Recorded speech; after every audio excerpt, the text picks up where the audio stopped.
શ્રી વિરેન્દ્રસિંહ યાદવ સાહેબ, નાયબ police મહાનિરીક્ષક Shri Gandhinagar range તથા શ્રી મનોહરસિંહ જાડેજા સાહેબ, પોલીસ અધિક્ષક શ્રી અરવલ્લી મોડાસા, નાઓએ અરવલ્લી જિલ્લાની અંદર સંગઠિત ગુના આચરતી જે ટોળકી હોય એમનો પૂર્વ ઇતિહાસ તપાસી અને એની વિગતો મેળવી અને આવી જે પ્રવૃત્તિ કરતા ઇસમો હોય એમને નિયંત્રણમાં લેવા તેમના વિરુદ્ધમાં ગુજસી નીચે ગુના દાખલ કરવા માટે સૂચના આપેલી, જે અનુસંધાને આજરોજ ધનસુરા પોલીસ સ્ટેશનની અંદર 8 આરોપીઓ વિરુદ્ધ ગુજસી એક્ટ 2015 નીચે ગુનો દાખલ કરવામાં આવેલો છે. જેમાં આરોપીઓ છે રાહુલભાઈ ઉર્ફે જયેશભાઈ લીલાભાઈ દેસાઈ, જે SRP ગ્રુપ 10 અંકલેશ્વર ખાતે પોલીસ કોન્સ્ટેબલ તરીકે ફરજ બજાવે છે અને હાલ જેલમાં છે.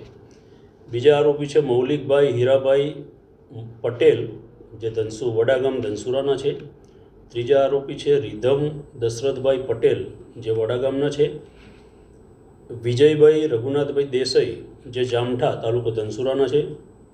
અજયભાઈ રઘુનાથભાઈ દેસાઈ, તે પણ જામઠા તાલુકો ધનસુરાના છે. રાહુલ દામજીભાઈ વાળંદ, જે શક્તિનગર ધનસુરા ખાતે રહે છે. સાતમા આરોપી છે રાહુલ વખતસિંહ પરમાર, જે વડાગામ ખાતે રહે છે. અને આઠમા છે અજયભાઈ વિઠ્ઠલભાઈ બામણિયા, જે રાજપુર તાલુકો ધનસુરા. આ 8 આરોપીઓ વિરુદ્ધ ગુજસી એક્ટ 2015 નીચે ધનસુરા પોલીસ સ્ટેશનમાં ગુનો દાખલ કરી અને કાયદેસરની કાર્યવાહી હાથ ધરવામાં આવેલી છે.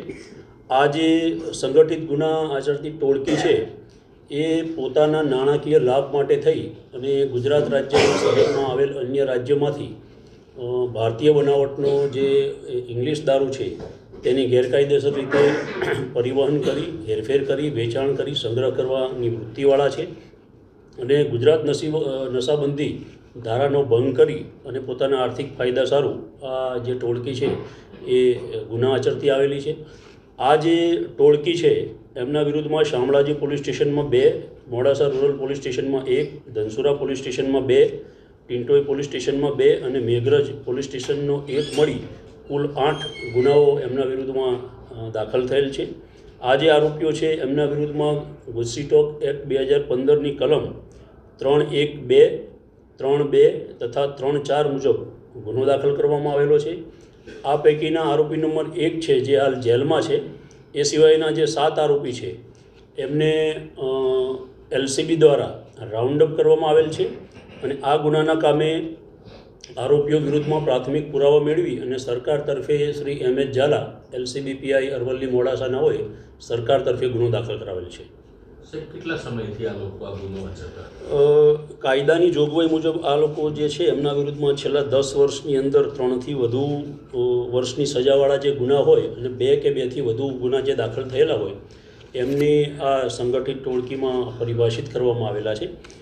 જે ગુનાઓની અંદર એમના વિરુદ્ધમાં ચાર્જશીટ કરવામાં આવેલું હોય અને નામદાર કોર્ટે એનું જે સંજ્ઞાન લીધેલું હોય એવા ગુના જે 8 છે એ ધ્યાનમાં લેવામાં આવેલા છે. બાકી ટોટલ જે આ આરોપીઓ છે એમના વિરુદ્ધમાં 12 જેટલા ગુના દાખલ થયેલા છે. તમામ લોકો એક સાથે સાહેબ ગુનામાં સંડોવાયેલા છે, અલગ અલગ ગુનામાં? ટોટલ 8 ગુનાઓ જે છે એની અંદર આ 8 આરોપીઓ સંડોવાયેલા છે અને એકબીજા સાથે એવો સંકલિત પોતાની જે સંગઠિત ટોળકી બનાવી અને આ ગુનો આચરેલો છે. ઓકે.